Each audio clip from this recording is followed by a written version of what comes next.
Okay, don't hurt me? We're good? Fine. Welcome everyone. Um, this is it's a trial. We're going to try doing this for a week. That's the trial period at least. So the idea behind this shir was to in the middle of the busy day, to maybe people are busy, people are stressed, busy workload or wherever you are at 1:30 middle of your day, to run away a whistle, to ear out, to get some fresh air, spiritually, emotionally, and recharge. I thought that, my father writes in a letter that it's about B'Shem the Baal Shem Tov. Baal Shem Tov says that when a Yid is in the middle of his day and he's stressed and he's in the marketplace and he's running from one table to the next, one vendor to the next, and he looks up to the skies and he sees that it's late, and he runs to the corner and he chaps a minche. That the person naturally thinks that such a minche, what's it worth? But Maluchim and Sirufim Tziter in the film means that Maluchim in the heavens, that you have no idea what it means. And the truth is, we learned this Shabbos in Mismedish, we learned before davening, the Kedusha Levi writes that it's on a mission in Avos. He says that Kolshe Rebbe Yoimen, the Mishnah says, Eze derech she'iva Adam, Kolshe Tveres Leisev, Tveres Lemin Adam. That Vedichavru says that a person has to understand that when he does the right thing, when he chooses the right path, and when he's misgaver himself on his Yetzirah, and he fights through the whatever he's going through, that brings it to Feres Laisa. That makes Hashem proud, and that's what a person should take out of his avodas Hashem. You should take out of his Hashem the joy that a person should take from his own avodas Hashem is that it makes the Rebbeinu Shalom proud. Now you'll think, how could I, me, little person, and with whatever I go through, how could I bring pleasure in a certain sense to the Rebbeinu Shalom? So you have to understand that it's Tveres Lemin Adam, that it's dafke because you're an Adam, dafke because you choose. Malachim are, in a certain sense, spiritual robots. So dafke because you are, you go through whatever you go through. Dafke because your day is so stressful and it's so mundane and it's so it's so physical, and dafke because you don't see so much value in that. That is dafke what the Rebbeinu Shalom takes nachas from. That in the middle of your day, you could run to a corner in the middle of the marketplace, and there's so much competition, so much jealousy, there's so much greed, there's so much kinna taiva v'kovod in the marketplace, and that marketplace is virtual and it's physical, and no matter where that marketplace is, the marketplace is inherently built on kinna taiva and kovod and all other midas mishchasas. And if you could run to a corner and daven mincha, and you could run to a corner for a few minutes and just zone out and go into a spiritual realm and get some spiritual clarity and to reestablish what your actual values are and what you live for and why is it that you make money and why is it that you're going through all this stress. So if you could refocus in middle of your day, then as the Baal Shem Tov says, that is what the world, that is be'emes the tachlis olam, and in a certain way, it's even more so than when someone is, the whole day. When someone's the whole day, the Balatani writes about this, I think in a Maim in Parashat Vayikra, I'm not sure, that when someone's the whole day in a spiritual setting, then obviously this person is it's a Moed de Gezach, and we should all be Zoiche. But when a person is Mina Adam, right? When a person is in a physical setting, when a person is in a place where maybe the rules aren't written by Pirkei Avos necessarily, and he could go in the middle of the day and he could refocus and he could recalibrate and understand that even though I'm trying to win, I'm trying to make a deal, I'm trying to be competitive, I'm trying to be greedy, and whatever I'm trying to get ahead in life, but ultimately the reason why I'm trying to make money, the reason why I'm trying to live, and the reason why I'm doing this in the first place is because I want to live a Ehrlich life, and I want to make a Kiddush Hashem, and I want to remember that that there's a lekatchila and that there's a true way, and that perhaps when you go back, you go back to work and you go back into your office, and you go back to whatever meeting it is, then you go with a different perspective. So this is the project that we're gonna try to explore. We'll try to keep it to 15-20 minutes a day maximum, so that we don't get so it doesn't become a burden for anyone, including myself. So I thought Pirkei Avos would be a good idea. Pirkei Avos is in many ways the neshama of Shas, right? You have so many halachas. I see Pirkei Avos in many ways similar to the Bill of Rights, compared to the obviously compared to the general constitution or the law, right? You have the law. If someone's studying law in law school, the majority of the time will be busy with very serious law, but every now and then you have to zoom out and understand what this entire system is coming to uphold. So the tax law itself is 70,000 pages long.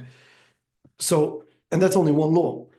So, but if you understand, and the same thing is with Shas, the same thing is in Mishnais. So Masechet Avos is one Masechet of Mishnais. You have 60 Masechtas, and all the Masechtas are busy with very real, down-to-earth, nitty-gritty letter of the law. And on Shabbos, and you move something, you move it a foot, you move it, 1 foot when you have Misa, when you have a carbon, a shoygig, and a chatos, and malchus, and a get, and a ksub, and kedushin. All these things are very important. But Pirkei Avos represents, in a certain sense, what is this entire system coming to uphold? What lifestyle, right? Much like the Constitution. If you have a lot of laws, and you can be busy in law school for 100 years, but you have to understand this entire system is coming to protect a lifestyle, right? What is it? The life and liberty and the pursuit of happiness, something like that. I don't remember. But that's what it's coming to uphold. So that's what Pirkei Avos is. So I feel that if we could go every day for a couple of minutes, learn a little Pirkei Avos together. And Pirkei Avos doesn't stand on its own. Pirkei Avos comes with the Rishonim and with the Meforshim throughout the generations. And in Pirkei Avos especially, I think that the Meforshim are relevant, because the whole idea of the whole way Pirkei Avos is presented is, it starts by Moshe Kibbutz Torah Messina. Mesor li Yeshua, Yeshua's Kenim, right? The Nevi'im, Nanchkenes Agdodah, and from there it goes from Rebbe to Talmud, all the way till many generations after Rebbe. And what's very interesting is that it's not a closed book. It's almost that, because naturally Mishnah should have ended by Rebbe, and it doesn't. So I think in that way, Pirkei Avos was continued to be edited by the Mefarshim that wrote Pirushim throughout the generations, because a lot of the Pirushim are very novel and based on, everyone writes from Hu Ha'yomer, right? That's sort of the keywords in Pirkei Avos is Hu Ha'yomer, that every person writes out of his own perspective and his own outlook on life, and he's talking to his Talmidim, and we are students in a classroom, and every day we could listen to a different one of the Tanoim talking to his Talmidim, and he's giving them the key to life, right? So Shimon HaTzadik says Torah v'edigim is chasadim, and Rebbe says Tferes lemen adam, and Hill says Oiv Shalom v'Rebbe Shalom, and they're all very different people and giving very different pieces of advice, and each one of them is giving his neshama and his perspective. And what we have to do is we have to go into each perspective, we have to go into every one of them and learn and see what there is that what is it that they're telling us personally. And I think, so back to the Mefarshim, I think that sometimes when you learn a mission according to the Rambam, and then you learn according to the Ben Yonah and Bir Agra, whatever it is, then you're continuing that system. You're going into the girls' Bismadish and you're hearing his perspective, and Ben Yonah, and it's a never-ending cycle. And then we write our own Pirkei Avos and our own and our own parish, and according each person to the chelik that Hashem gives them a Torah. So Pirkei Avos in that way is the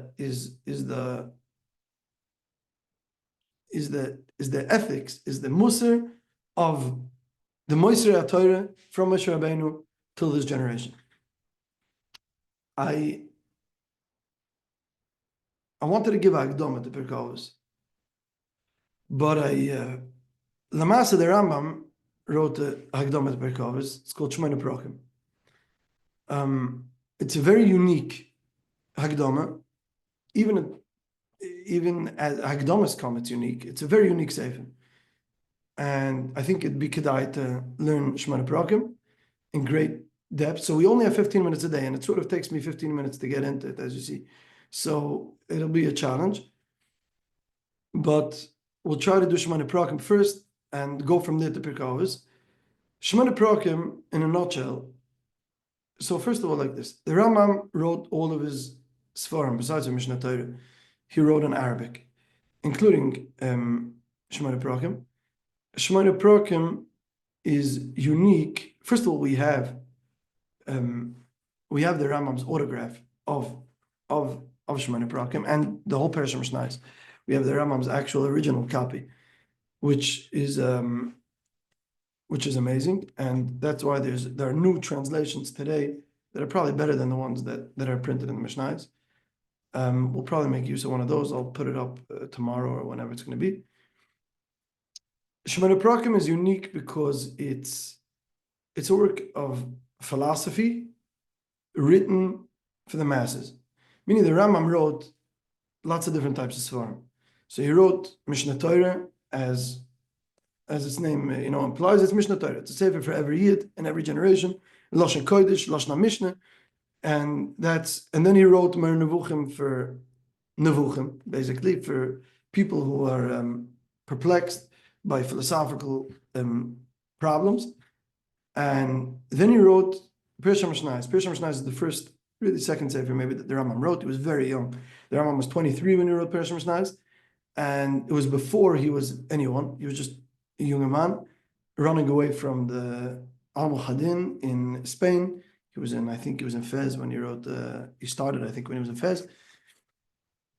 And the Rambam never stopped editing this sefer. That's what's so amazing about it, because the Rambam, throughout his life, kept on editing this manuscript. And in the manuscript that we have today, we see levels, right? The Rambam writes something, and he X's it, and he writes it again and again and again. There are at least 5 different stages in the manuscript, which you could detect today, which makes it absolutely fascinating study. But besides for that, we have Shemona Prakim. And Shemona Prakim is, half of it is mamish philosophy. And that's why when people start learning Shemona Prakim, they learn the first 2-3 Prakim, they get very scared away because of the philosophic terminology, and it is pretty scary. It's also archaic. It's weird things that don't really bother people today.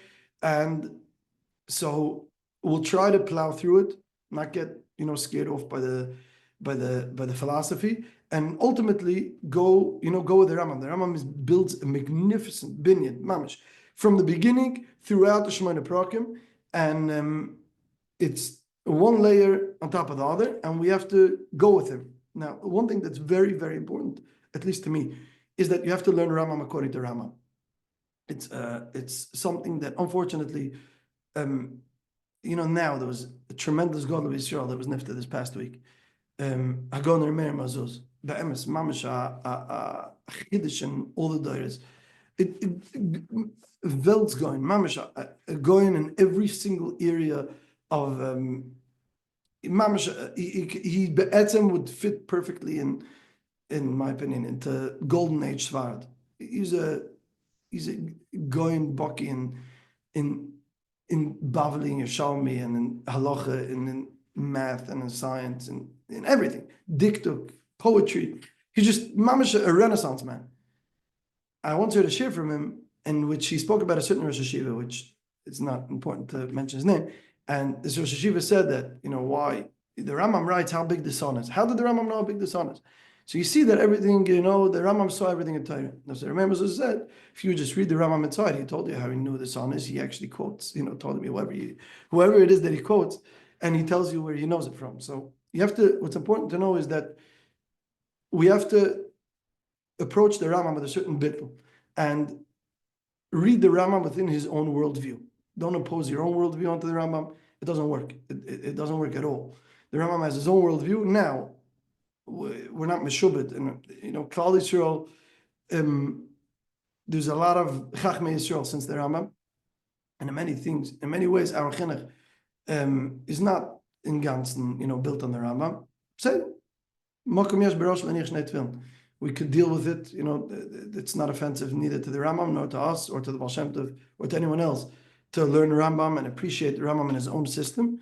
And then, we could learn Avodas Yisrael and Pirkei, and he has his own system. And these things are not mutually exclusive. Just you have to read everyone in his own. I think the key word is hu. So I think that we'll start with the Rambam. We'll start with Shemona Prakim, go with the Rambam on this gewaldige journey, Zakdoma to Pirkei, and then once we're finished with Shemona Prakim, we start Pirkei, and then we'll widen the lens, we'll widen the playing field. We'll learn with the other Rishonim, with the other Mefarshim. But I think that's where that's the setup, the inyan. But I said we're going to commit to staying to 15 minutes, so I'm a shtickle in a shtickle dilemma. But so the Gemara says, someone wants to be a chassid, should learn Masechtas Avos. And we'll see the Rambam explains that chassidus is the highest level before Ruach HaKodesh. And in that way, Pirkei Avos, being oisik in Pirkei Avos, right? It's not only learning for 5 minutes, it's being oisik in Pirkei Avos in a way that Pirkei Avos is very small. It's very interesting. It's very small. B'yachas to Shas, it's very, very small. And it's like I said, it's almost like comparing the Bill of Rights to the law in general. You don't need a lot of it. It's like syrup. You need a little of it consistently. And, if you learn that the whole day, the Nesivos writes in his Tzavah that you shouldn't learn Kabbalah the whole day. And he writes, and if you want to know why, then watch the people that do it, then they'll understand. So I don't think learning Musar the whole day is a good recipe for anyone. I think the bread, the meat and potatoes is, you have to have a shir, obviously, Gemara, someone does the daf, then halacha, Gemara. These are the things that obviously is the bread and butter of every yid. But you have to have a constant, a constant flow. If you want to be a chassid, it's everyone's goal to be a chassid. It's everyone's goal to go up and climb the ladder where Pirkei ben Yoel and go up and up and up, ultimately until you reach the highest levels. And that takes you to Ruach HaKodesh, and Mitcham will have the Rambam tell us what Ruach HaKodesh means. But the journey is L'kayim milad Avos. Learn Musa every day, hear what the Chachmei Yisrael in every generation have to tell us, to teach us how to conduct our lives. And slowly but surely, we'll climb the ladder, we'll get there. It's consistency, it's every day, and I've to help us. So thank you for joining us. That was a shtickle, the introduction to the introduction of the Rambam's introduction. So the Rambam's introduction to Shemona Prakim. The Rambam has an introduction to Shemona Prakim, which is very interesting because it makes Shemona Prakim. It's very interesting because this whole thing of writing Hagdomas, we take it for granted. It's not so self-understood. People didn't always write Hagdomas. It's actually it's a writing style to write Hagdomas. You'll see something very interesting. I just mentioned to someone on Shabbos that Rashi never wrote any Hagdomas. There's no Hagdomas to Rashi. It's a very interesting thing and besides Rashi, I think almost everyone writes Hagdomas. But it's a chiddush. You sit down, you write a sefer, and you write Hagdoma. And the Rambam writes Hagdomas, the Rambam, Ibn Ezra, everyone writes Hagdomas.